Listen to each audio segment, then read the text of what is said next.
It's going to be about is the 7 causes of overnight weight gain. So I'm sure all of us have went through a time where we woke up, we weighed ourselves, and we weighed either significantly higher or less than what we anticipated, and it threw off our mindset, our emotions, and whatnot. So sometimes the scale can fluctuate when you weigh yourself daily, which I don't recommend weighing yourself daily unless you're stepping on stage, unless you're doing a bodybuilding show.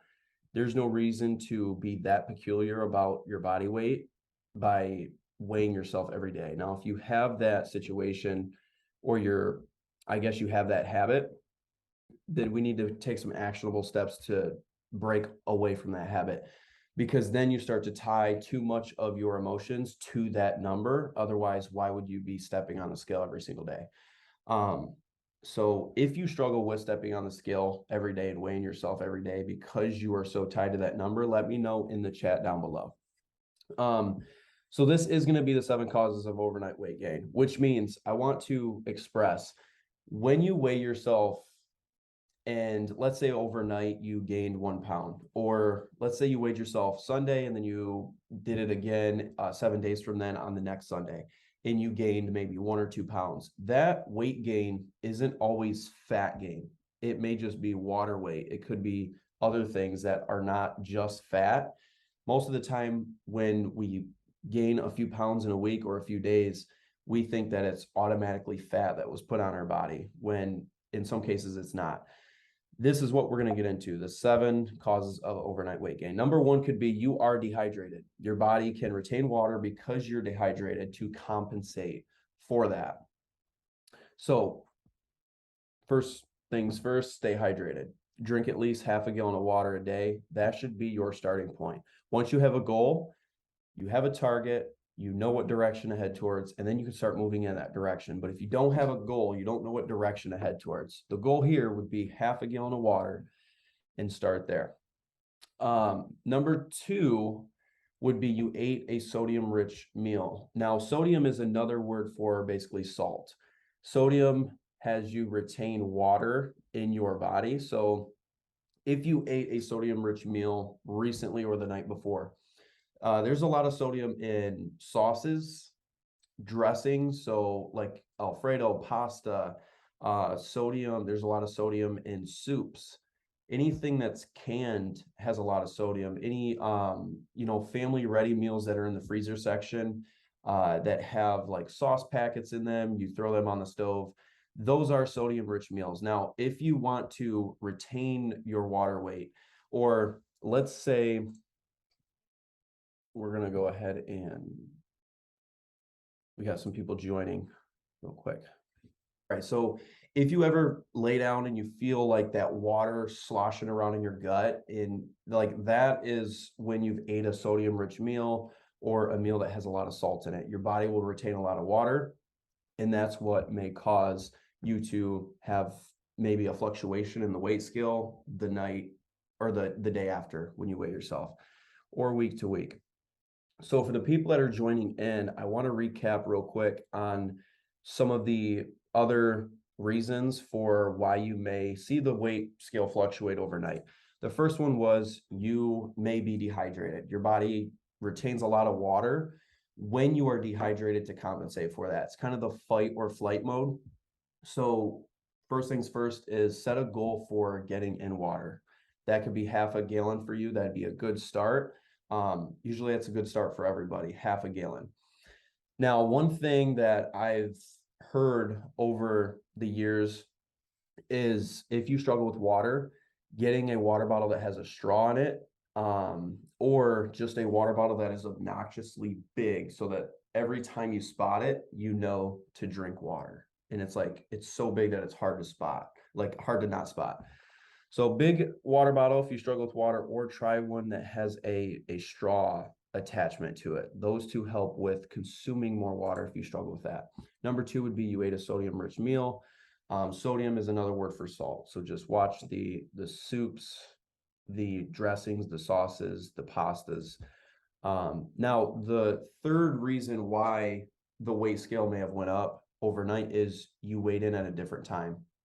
So inconsistent weigh-ins will cause inconsistent results or inconsistent feedback. I recommend weighing yourself one time a week, every Sunday at the same time, when you wake up, right before you eat anything, after you use the bathroom.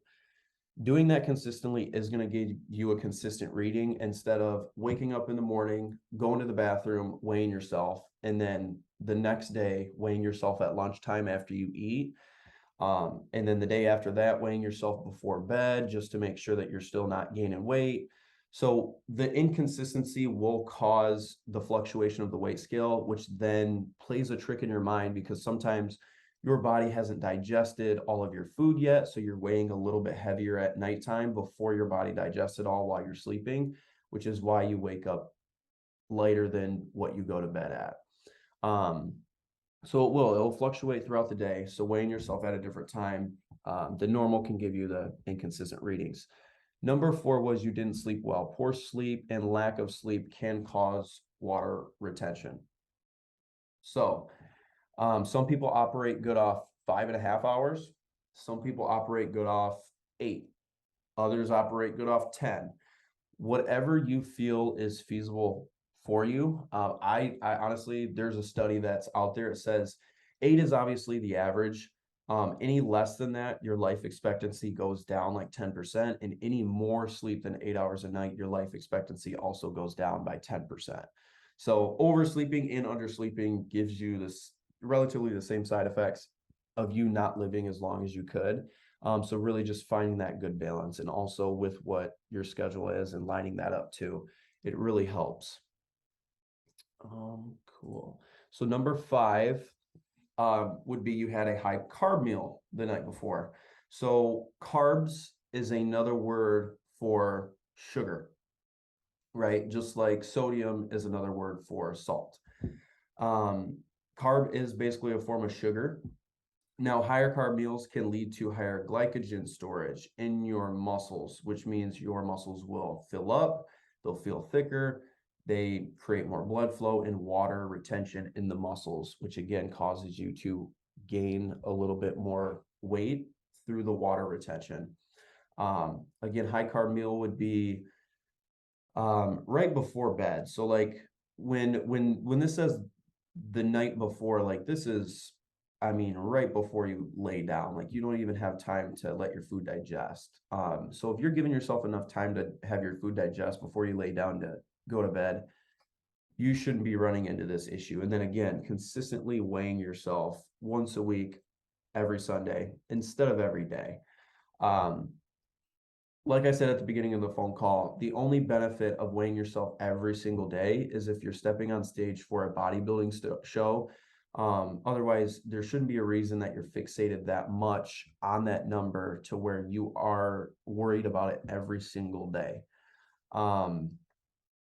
So if you were to do it every single day, it would have to be consistent, like I said earlier. Now, the 6th one would be you're stressed out. So both mental and physical stress can cause water retention. Stress causes your glycogen to boost. It causes you to need carbohydrates. Like the more stress you have in your life, the more carbs you want. The more carbs you want to feed yourself because of those receptors. You're just stressed out. So that will cause water retention, and in turn have you probably binge eating because you're stressed, or emotional eating, which again tends to have the weight scale fluctuate. So all of these again are reasons why the weight scale may fluctuate overnight or sporadically throughout the week. Number 7 is you might need to shit. All right, a backed up digestive system holds weight to it. So a bonus tip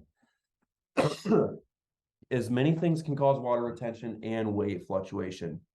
It's unavoidable, but your best approach is to look at the averages of your weeks throughout your months. So like if you look at as like a stock market, stockholders aren't looking at the day-to-day trends. They're looking at the trends that were last year at this same exact time, or 2 years prior at the same exact time. So they're looking in like bigger time increments, because that's where most of the progress is made, is in bigger time increments. You can see more progress over a year than if you were to compare what you were yesterday, right? So that is going to be the end of